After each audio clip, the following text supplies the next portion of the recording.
Hi everybody, welcome back. Hope you're all keeping well. This week we're going to be fitting a three-way point. This is an electrofrog point, so let's get started. Here we have the point out of the packet.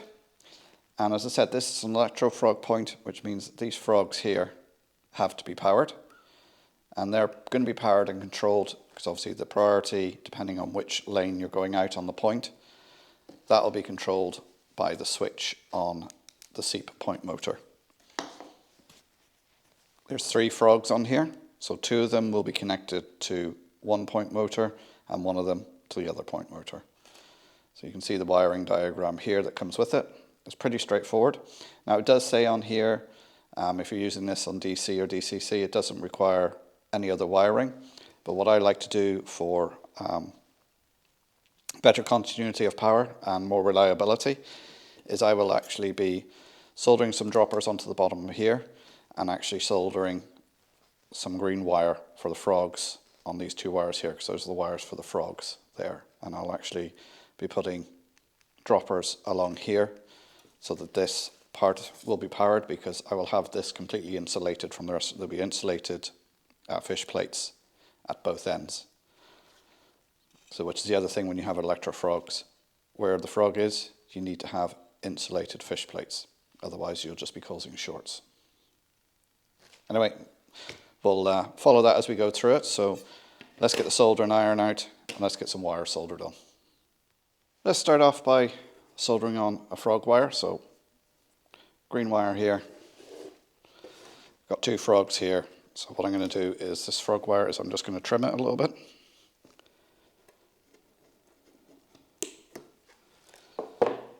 And then I'm just going to what they call tin it, which is basically just put a little bit of solder on there. And then do the same to the actual wire I'm going to use. So a little bit of solder, just run it along there.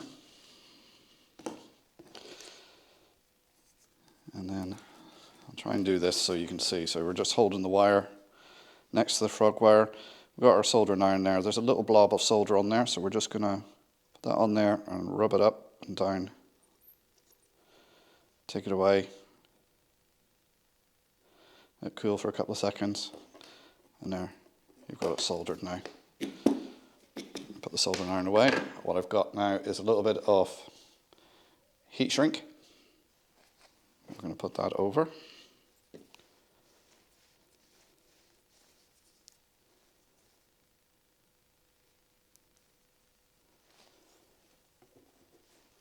And that will go over the joint. And what this does is, 1, it insulates it, and 2, it gives it a little bit more strength. What we're going to do is just put the side of the soldering iron up, rub it up and down there, just to get that shrink in. And then we got it nice and secure, and it's insulated. Right, I'll get the other one done now. There we go, frog droppers are on, all nice and secure. A little bit of heat shrink on there to insulate and add strength. Now I'm going to add droppers to this to power the point. I like to do this because it makes it more reliable, so it has its own power supply. You can rely on the fish plates to take the power through, and then you're relying on the blades as well to conduct the power through. So remember, this a 3-way point is the same as having sort of 2 points on top of each other. So by adding the droppers on here, it just makes it more reliable. Now where do you put the droppers? Well, if we look on this side here, you can see you've got 3 frogs, 1 there, 1 there, and 1 there. So these are all going to be powered by the frog droppers. So you need to put the power below that. And if you look on here, you can see just down there, there's a little insulated section. So that means this section down here is powered from either coming in that end through the fish plates, or as I'm going to do, with its own power supply. So what I've done there is below that point there on the back is I've cut some of the webbing away, and I'm going to put the droppers on there. So 1 dropper will go across these 3 rails and 1 dropper across those 3 rails. You've got a little space there to do it, because here then you have the mechanism for the blades. So that's about the only space you can put it, so it's nice and secure and out of the way. So let's crack on with that. Let's get cracking with the soldering now. So I've got red wire. I'm going to put that one on first. You can see I've cut the sheathing off quite long there, because that's to go across the 3. So first off, get the solder and we're going to tin this wire.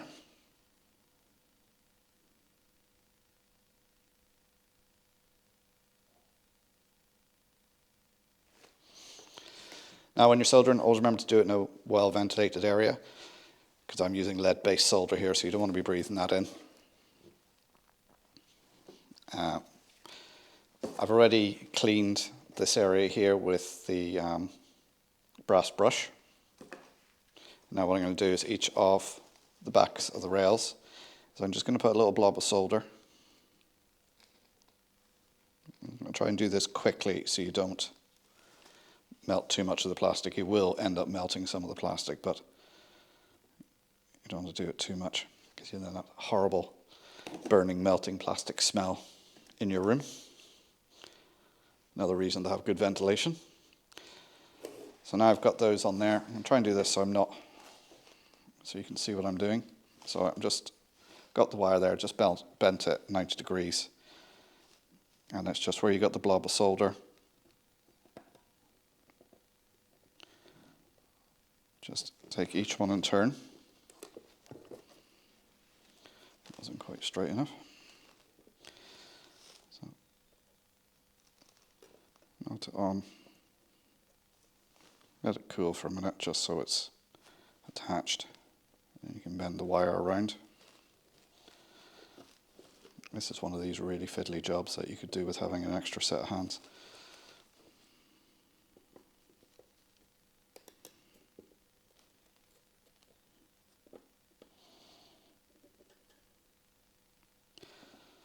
And just let that set for a couple of seconds, just for the solder to cool and harden off. And there we go. You can see there now it's attached to, where are we? Attached to the 3 rails. It's not the prettiest of jobs, but it's functional.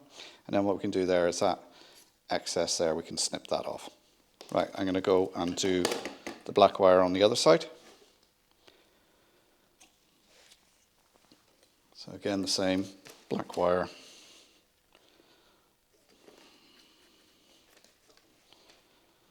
We're going to solder, so we're tinning it, running a bead of solder up it.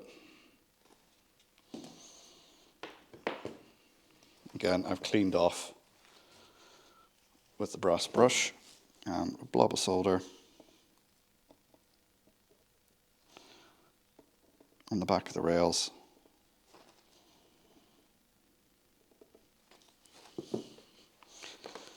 There's the solder iron. And we take the black wire, bend it at 90 degrees again.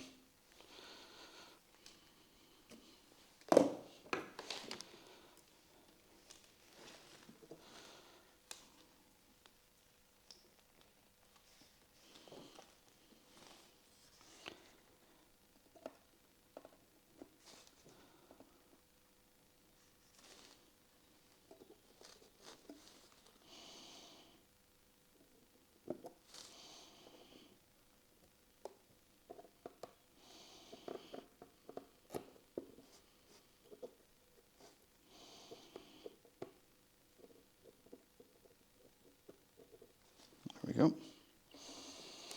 And if you want, you can go in afterwards and put an extra bit of solder on if you think it needs it, just to make it a little bit more secure. There we go. That's that done. So now we've got the droppers on for power. Now obviously, stick to whatever your wiring convention is. Obviously I have black to the back, and this going this way is the back of the layout, so that's the right orientation. So black to the back, red to the front, and then I got my droppers. Right, I'm going to snip those little bits off there, and then we'll look at actually fitting the track, fitting the point onto the layout.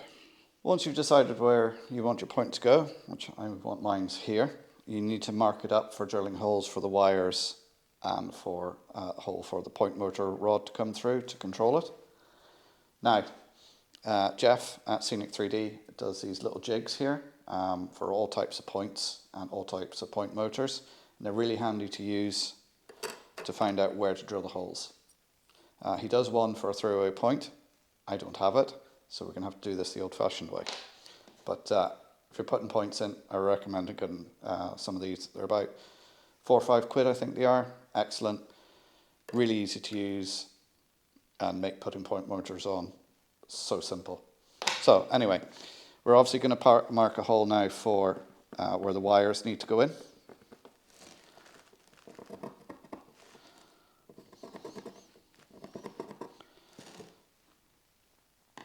Now, to decide where to put the hole for the point motor, what I'm going to do is I'm going to hold the blades centrally. Remember, you got to do this twice because there's two point motors going on this one because it's a three-way point. So then I'm taking my pin vise and just drilling a hole through there. Not all the way, it's just to mark. And same way with the other one, holding it centrally.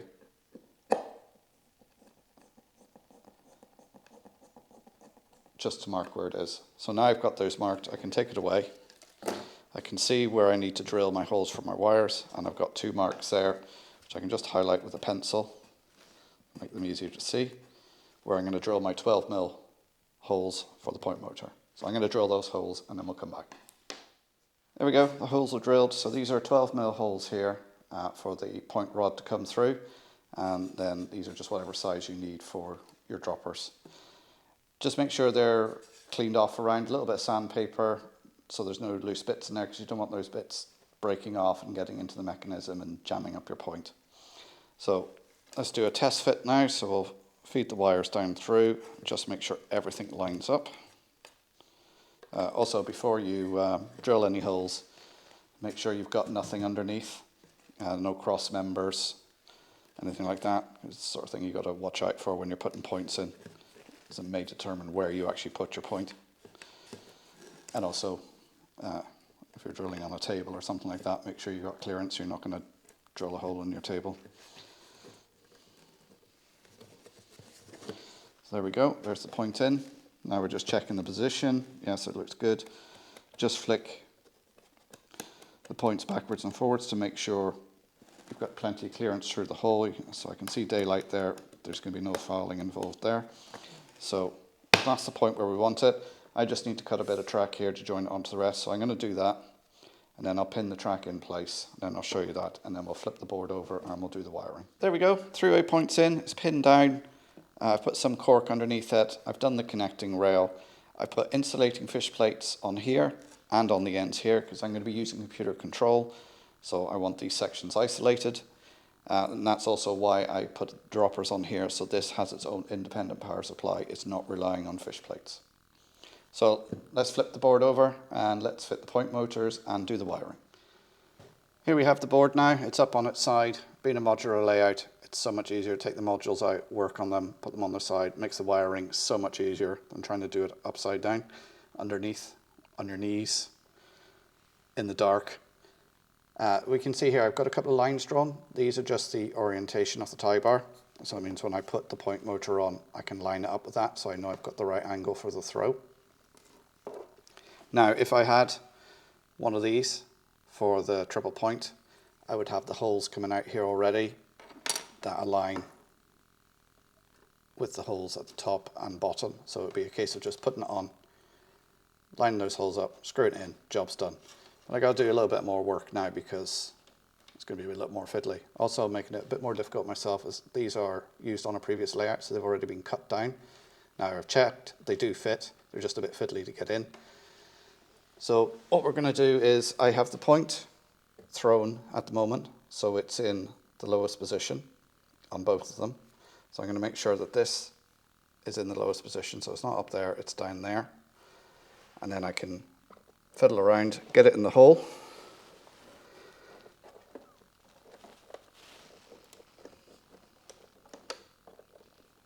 Like so. And then I can make sure, look, using those lines, it's in the right orientation. And then I just mark these holes, top and bottom, drill a little pilot hole, start the screw off in it, then put it back in again and screw it to the board. So I'll do that now and I'll show you what I mean. There you can see the board's up on its side. So this is what I mean about the blades being in the lowest position to correspond with the lowest position on the solenoid point motor.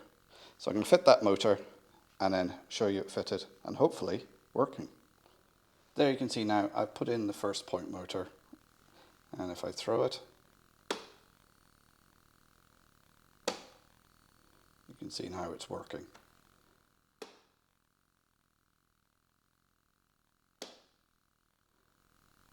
This is being controlled by these DCC Concept solenoid controllers. I've done a video on these before, so I'll link that down below. I'll also link a video where I've done the wiring on these solenoid point motors as well, just so you can understand what's going on there.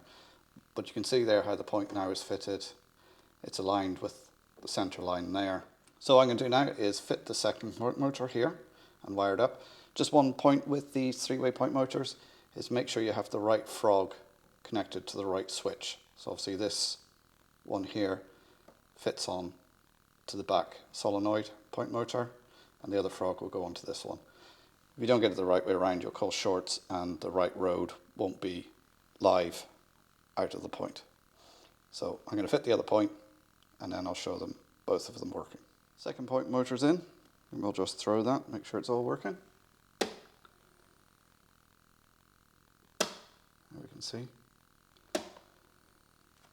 If you find when you put one of these point motors on and it's not throwing properly, just loosen off the screws a bit, because sometimes if it's just a little bit loose, that helps with the throw.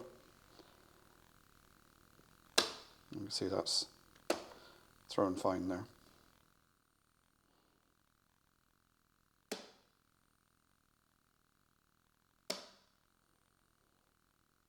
Now the point motors are in, they're working. Let's tidy up this rat's nest, put the board back onto the layout, and then we'll do some testing. So the board's back in place. Here's the three-way point that we're going to test. I put some temporary bits of track on here, temporarily wired up to the main track, just using some crocodile clips. You can see here we've got it thrown at the moment to go out this road here by the lights there. So we're going to, if I show you, all those roads there are dead. So now we're going to change it to the middle road. So we're going to throw one of the points. And you can see that's gone dead. Center one should now be lit, and this one's still dead. Now we'll throw the other point to go out this road. And you can see that's gone dead. And this one is now live. So what I'll do is I'll move the camera now. I've got a Bachmann Class 57. It's got no stay alive or anything in it, so we'll do that now, send it up through the point, test it, make sure it's working, there's no shorts or anything like that. So let's do that now. Let's bring in the Bachmann Class 57, and we'll see how that goes across the point. Now it should come through here onto this point here. It's a bit fast. You see it's gone through, no problem at all. No shorts, nothing, so we'll take that back out again.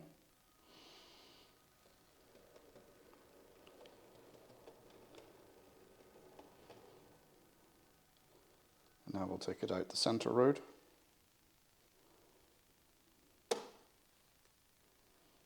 That should be the center road now.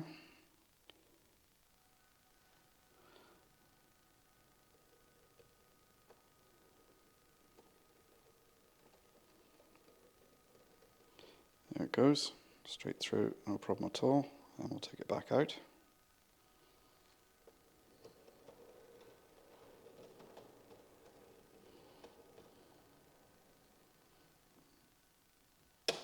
Throw the point again,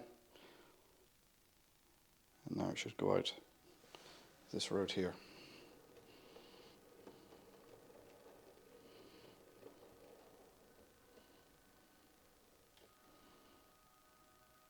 And we'll take it back out. So there we go, you can see it's working. Now that 57's got no stay alive in there, anything like that, so if there was a problem, a short, it would stop and the whole thing would come to a halt. So that point's working, all the roads out, all the frogs are working, and the point itself is live because obviously insulating fish points at this end and the other end. The only power going to it is through the droppers from here. And the frogs, of course, are powered by the switch on the solenoid motor. So that's it, successful, it's installed, it's working, it's throwing correctly. Now three-way points takes a little bit of getting used to. You just got to remember that it's actually 2 points in one, so you've got to learn which way you have to throw them to go out a particular road. And once you grasp that, it's simple. So there we go, guys. I hope you find that useful and you're able to follow it along. That's the 3-way point installed down this end for the steam shed. There's actually another one I've done at the same time up here for going into the TMD. So as always, a big thank you to my channel members and patrons whose names will be scrolling here. If you'd like to become one, links are down below. If you've got any questions or comments, don't forget, put them down below as well. And I'll pop another video here and here, along with the subscribe button. So if you can hit that subscribe button for me, it'd be great. Give me the old thumbs up. And as always, thanks for watching. I'll see you next time. Bye for now.